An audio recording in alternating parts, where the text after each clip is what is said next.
Hello, everybody. We're getting close to Remembrance Day again, and I thought it's time for us to think about what's behind remembrance. We're going to think particularly about special memories. We've all got them, I'm quite sure. Some of our special memories may be special places that we visited. I know this year has been especially difficult, and probably during the summer holidays, quite a number of people just didn't get away, but others managed to get a summer holiday. We were able to get away, but my memory particularly of a special place is exactly 2 years ago, and I should have been back there again this particular year in Israel. 2 years ago, we were at this place where 4,000 years ago, Abraham went through that gateway. It's called the Gateway of Abraham in the north of Israel. We also went across the Sea of Galilee, where Jesus sailed on a number of occasions, and we went in a boat not that different from the sort of boats that they had in those days. They were special places for me. But not only in our memories do we have special places, we also have special people. And my special people are my family, my son and daughter-in-law, and my 2 grandchildren. And also on that picture, you'll see my wife as well. Unfortunately, they're marooned up in London, so we can't see them again for another month, probably at least. And hopefully we'll get up there to spend Christmas with them. Special people. But of course, my family's not that special. They're just special to me. But as we have memories, there are special people who are well known around the world. One of those is a lady called Edith Cavell. She lived from 1865 to 1915. Edith Cavell was a nurse. She worked in Belgium in a hospital there, particularly during the First World War. That's the medal that was produced because of her in 2014. Edith Cavell was a British nurse. She's celebrated for saving the lives of soldiers, both German soldiers and English and other nationalities who were fighting with the Allies. But she didn't just look after them in the hospital. She found a way in which English and other Allied soldiers could escape from German-occupied Belgium. And so 200 of them, because of Edith Cavell, managed to escape.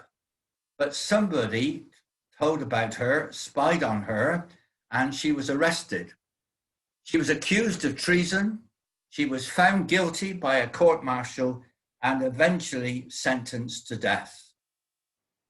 Everybody around the world heard about Edith Cavell and her tremendous work of saving all these lives, 200 of them. But eventually, the Germans showed no mercy to her, and she was shot by a firing squad. Her execution received worldwide condemnation and extensive press coverage. The last words that she spoke were remembered as the daily sketch of that day told the story of Edith Cavell. She's a person that we remember from the First World War. She was just one of many, many, many nurses and one of many, many other people, mainly soldiers, of course, who lost their lives during the First World War. At this time of the year, we don't just remember the wars, as we shall see in a moment, but we also remember special events.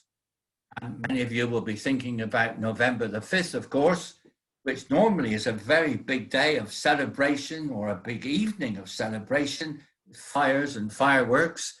This year may be just a little bit different, of course, but we think back to Guy Fawkes. And Guy Fawkes lived in 1605. He and some of his friends were opposed to the king, who was James I. So he thought to be rid of the king, they would blow up the Houses of Parliament. And Guy Fawkes was responsible for putting in a cellar beneath the Houses of Parliament a large amount of gunpowder, Fortunately, somebody found out what he was doing, and Guy Fawkes was arrested. Eventually, he confessed that he had done this, and he was planning to blow up the Houses of Parliament. So on January the 31st in 1606, Guy Fawkes was executed. But there's a little ditty, I suppose, or a rhyme, think about him, which says, remember, remember the 5th of November, gunpowder, treason and plot. We see no reason why gunpowder treason should ever be forgot. So when we're thinking of all those fireworks and having a good time and enjoyment, or watching on the television firework displays, it's all to do with Guy Fawkes, who wasn't in any way like dear Edith Cavell, who saved so many lives. Guy Fawkes, unfortunately, was out to destroy as many lives as he could, and particularly, of course, the king. A special day, however. We come now to think about Remembrance Day. Remembrance Day is sometimes referred to as Armistice Day, which was the conclusion of the First World War, 1914 to 1918. And on the 11th hour of the 11th day of November, the 11th month, there was a signing of an armistice agreement marking the end of the war. 11 o'clock on November the 11th, 1918. And of course, a couple of years ago, very big celebrations to particularly remember that day when that armistice was signed.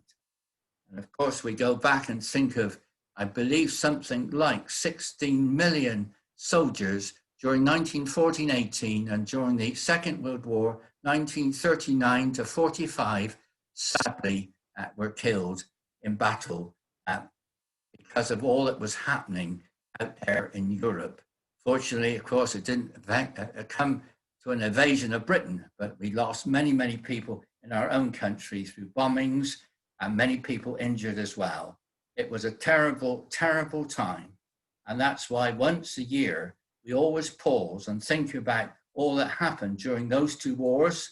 And of course, normally speaking, there is a very big celebration of that day and mourning, thinking of all the people who lost their lives at the cenotaph there in Whitehall in central London. Normally the Queen or one of the royal family will lay wreaths, and the Army and the Air Force and the Navy will also have representatives who lay wreaths to remember all those people who lost their lives during those wars and in other wars that followed. This soldier isn't in the cenotaph, of course, in Whitehall in London, but he's out in some far distant part of a desert in Afghanistan, and he's laying a wreath to remember the many soldiers who in more recent times have lost their lives from a number of countries there in Afghanistan. Today, we remember all those who have died in the world wars. And it's very often said, they shall not grow old as they that are left grow old. Age shall not weary them, nor the years condemned. At the going down of the sun, and in the morning, we will remember them. And the thought is, when you go home, this is what they would say, tell them of us and say, for your tomorrow, we gave our today. That's a very good way of remembering Remembrance Day, Remembrance Sunday, Remembrance services. For your tomorrow, they gave their today. And of course, we wear, and I'm wearing a very wonderful knitted poppy that somebody made. But that poppy is the symbol of Remembrance Day and Remembrance Time this year, as always. The reason why a poppy has been chosen is because in the fields where the battles were going, particularly in Belgium and France, at this time of the year, there were a large number of poppies, and it seemed to be a symbol that people could have to always, forever remember those who had lost their lives. Remembrance Day is really expressed in those 4 words: never forget, always remember. Thankfully, because of what soldiers did in those wars and what they have done in other wars since, we have our freedom, we have our liberty, we have a life that we should be thankful for, and we should never forget, but always remember. I discovered this on a website which I thought summarized perhaps those sad memories that we have of the likes of Edith Cavell and the many soldiers and nurses and airmen and naval men who lost their lives. We don't know them all, but we owe them all. And that's perhaps a reflection that we could take away today. We don't know them all, but we owe them all. Nobody knows who said that, but it's a very good summary of the theme and the lessons to be learned from Remembrance Day.